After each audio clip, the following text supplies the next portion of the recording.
জামিন পেলেন কেষ্ট। পুজোর আগেই নিজের গড় বীরভূমে ফিরছেন অনুব্রত। গরু পাচার মামলায় তিহারবন্দি ছিলেন অনুব্রত মণ্ডল। 2022 সালের 11ই আগস্ট সিবিআই এর হাতে গ্রেফতার হন অনুব্রত মণ্ডল। বেশ কয়েকবার তদন্তকারী সংস্থার তলব এড়িয়ে যাওয়ার পরও রেহাই পাননি অনুব্রত। 2023-এ ওই একই মামলায় হাজতে নেওয়া হয় সুকন্যা মণ্ডলকে। মাত্র কিছুদিন আগেই জেল থেকে রেহাই পেয়েছেন কেষ্টকন্যা সুকন্যা। এদিন 10 লক্ষ টাকার ব্যক্তিগত বন্ডে কেষ্ট জামিন মঞ্জুর করে দিল্লির রাউস এভিনিউ কোর্ট। শনিতেই তিহারের বাইরে পা রাখতে পারেন অনুব্রত। দুর্গাপুজোর আগেই জেলায় ফিরছেন বীরভূমের ত্রাস। দুর্নীতি মামলায় রাজ্য সরকারের একের পর এক নেতা মন্ত্রীদের গ্রেফতার করেছে কেন্দ্রীয় তদন্তকারী সংস্থা ইডি ও সিবিআই। এবার শুরু মুক্তির পালা। 2022 সালের আগস্ট মাসে বীরভূমের নিজ বাড়ি থেকে গরু পাচার মামলায় তৃণমূল নেতা অনুব্রত মণ্ডলকে গ্রেফতার করে সিবিআই। সেই বছরই নভেম্বর মাসে তাকে গ্রেফতার করে ইডি। গরু পাচার মামলায় মুখোমুখি বসিয়ে জিজ্ঞাসাবাদ করা হয় বাবা ও মেয়েকে। এরপরই সুকন্যা মণ্ডলকে গ্রেফতার করে ইডি। বেশ কিছুদিন আগে সিবিআই এর মামলা থেকে মুক্তি পান অনুব্রত, কিন্তু তারপরেও তিহারের বাইরে বেরোতে পারেননি বীরভূমের তৃণমূল নেতা। এদিন ইডির মামলা থেকেও মিলল স্বস্তি। অনুব্রত জামিন নিয়ে কি জানালেন বীরভূমের কোর কমিটির সদস্য কাজল শেখ, শুনবো। দীর্ঘদিন বাদে তিহার জেল থেকে ফিরছেন, কি বলবেন? সত্যের জয় হলো। আপনাদের মাধ্যমে বারবার আমরা দাবি করেছিলাম অনুব্রত মণ্ডল মহাশয়কে মিথ্যা মামলায় তিহার জেল আবদ্ধ রাখা হয়েছে। এটা রাজনৈতিক ষড়যন্ত্র ছাড়া অন্য কিছু ছিল না। সেটাই প্রমাণিত হলো। 2 বছর পরে হলো তিনি আমাদের মধ্যে আবার ফিরে এলেন। তিল তিল করে বীরভূম জেলা তৃণমূল সংগঠন তিনি গড়েছিলেন। বীরভূম জেলার অভিভাবকের যে আসন সেটা খালি ছিল, সেটা আবার পূরণ হলো।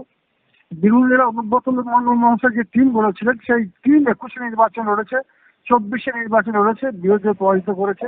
সর্বতই অনুব্রত মণ্ডলকে বীরভূম জেলার উপর আমাদের মাননীয় মুখ্যমন্ত্রী মাননীয় মমতা বন্দ্যোপাধ্যায় দলনেত্রী হিসাবে তিনি অনুব্রত মণ্ডলের উপর ভরসা রেখেছিলেন।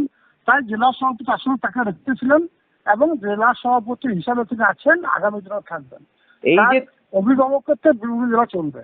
এই যে 2 বছর অভিভাবকহীন বীরভূম আবার অভিভাবককে ফিরে পাচ্ছেন, সকল কর্মকর্তারা বা আপনারা কি আবার অভিভাবক হিসাবে ওনাকে সেই আগের মতনই পাবেন বলে মনে করছেন? বীরভূম জেলা অভিভাবকহীন ছিল না, কারণ অনুব্রত মণ্ডল মহাশয় তিহার জেলে আবদ্ধ হওয়ার পর থেকে আমাদের মাননীয় মুখ্যমন্ত্রী মাননীয় মমতা বন্দ্যোপাধ্যায় তিনি বীরভূম জেলার দায়িত্ব স্বয়ং নিজের হাতে নিয়েছিলেন এবং একটা কোর কমিটি করে বীরভূম জেলাকে পরিচালনা করেছেন। এবং বীরভূম জেলার সভাপতি আসনে অনুব্রত মণ্ডল মহাশয় আমাদের কাছে না থাকলেও ছায়ার মধ্যে তিনি কাজ করেছেন, তার টিমে বীরভূম জেলাতে কাজ করেছে। সভাপতি আসন তিনি ছিলেন, আছেন, আগামী দিনেও থাকবেন। এই কোর কমিটিতে তো আপনিও ছিলেন, আপনি কিভাবে দেখছেন এই বিষয়টা বা কিভাবে চালিয়েছেন এই 2 বছর? এসে কি এই হিসাব নিকাশ কি আবার অনুব্রত মণ্ডলকে দিতে হবে বলে মনে হচ্ছে? শুধু আমি একা নয়, সারা বীরভূম জেলার যারা মামাটি মানুষের সৈনিক আমরা ছিলাম, আমরা দলবদ্ধভাবে, একত্রিতভাবে, সংঘবদ্ধভাবে আমরা লড়াই করেছি অন্যায় অত্যাচার অবিচারের বিরুদ্ধে। বিজেপি যে ঘৃণ্য চক্রান্ত করে হিন্দু মুসলমানের মধ্যে ভেদাভেদ সৃষ্টি করতে চেয়েছিল, তার বিরুদ্ধে আমরা সংঘবদ্ধ হয়ে লড়েছি এবং তার ফল আমরা পেয়েছি। জননেত্রী মমতা বন্দ্যোপাধ্যায় এবং যুবরাজ অভিষেক বন্দ্যোপাধ্যায় যে নির্দেশ দিয়েছেন সেই নির্দেশগুলোকে আমরা অক্ষরে অক্ষরে পালন করার চেষ্টা করেছি। শেষ প্রশ্ন আপনার কাছে কাজল বাবু, সেটা হলে দুর্গাপুজোর আগে আবার কি চরম চরম ঢাকের শব্দ শুনতে পাবে বীরভূমবাসী? দেখুন, বর্তমানে বীরভূম জেলার যে সংগঠন আছে টিম অনুব্রত, চরমচরম ঢাকের প্রয়োজন নেই। যখন বিরোধীরা ঢাক বাজিয়েছিল তখন আমরা বাজিয়েছিলাম।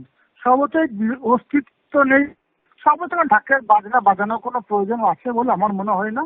আর ঢাক তো বাজবেই দুর্গাপূজার সময়, উৎসবের সময়। সারা বীরভূম নয়, সারা বাংলার মানুষ উৎসব মাতবে, তখন ঢাক তো অটোমেটিক্যালি বাজবে দাদা। অনুব্রত মণ্ডলের জামিন নিয়ে কি প্রতিক্রিয়া দিলেন সজল ঘোষ? হ্যাঁ, 2 বছর বাদে অনুব্রত তিহার মুক্তি, কি বলবেন? দেখুন, এটা আমাদের পছন্দ নয়। হ্যাঁ, ওর এই মুক্তিটা নিশ্চয়ই আমাদের খুব একটা কাছে সুখের খবর নয়, কিন্তু বিচার ব্যবস্থার যে সিস্টেম সেটা তো মানতেই হবে। বিচার ব্যবস্থার সিস্টেমকে মানতে হবে। বেল পাওয়াটা, জামিন পাওয়াটা স্বাভাবিক। নিশ্চয়ই সেখানে সিবিআই যদি আরো একটু তাড়াতাড়ি বা ইডি যদি আরো খানিকটা তৎপর হতো বা আরো খানিকটা যদি তথ্য প্রমাণ আরো জোগাড় করা যেত, হয়তো আটকে রাখা যেত। কিন্তু এটা মানতে হবে যে বিচার ব্যবস্থায় জামিন একটা স্বাভাবিক প্রক্রিয়া। অতএব আমাদের মন খারাপ হলেও বিচার তো আর আমাদের মনের ওপর নির্ভর করে চলে না, বিচার চলে তথ্য প্রমাণ সবুজ বিভিন্ন আর্গুমেন্ট তার উপরে চলে, যুক্তির ওপরে ল দাঁড়িয়ে আছে লজিকের ওপরে, তো এগুলো স্বাভাবিকভাবে হয়ে থাকে। আর দ্বিতীয় কথা হচ্ছে জামিন পেয়ে গেছেন মানে কিন্তু অভিযোগ থেকে মুক্ত হয়ে যাননি। জামিন পেয়ে গেছে মানে কি অভিযোগ থেকে মুক্ত হয়ে গেছে? আমি অনুরোধ করব, দেখুন জামিন পেয়ে ডিজিও আছেন পশ্চিমবঙ্গে, তো একে তো ডিজি বানানো যাবে না। হ্যাঁ, আর জামিন পেয়ে তৃণমূলের মুখপত্রও আছে, তো একে কমসে কম তৃণমূলের মুখপত্রটা আবার করে দিক। হ্যাঁ, বীরভূম জেলার কোর কমিটির সদস্য কাজল শেখ বলছে যে চরম চরম শব্দ পুজোর আগে আবার বাজবে, কি বলবে? দেখুন কাজল কি বলেছে তার উত্তর সজল দিতে পারবে না। কাজল কি বলেছে তার উত্তর সজল দিতে পারবে না। কাজল শেখের উত্তর অভিষেকটিক, সেটা আমি বলতে পারবো না।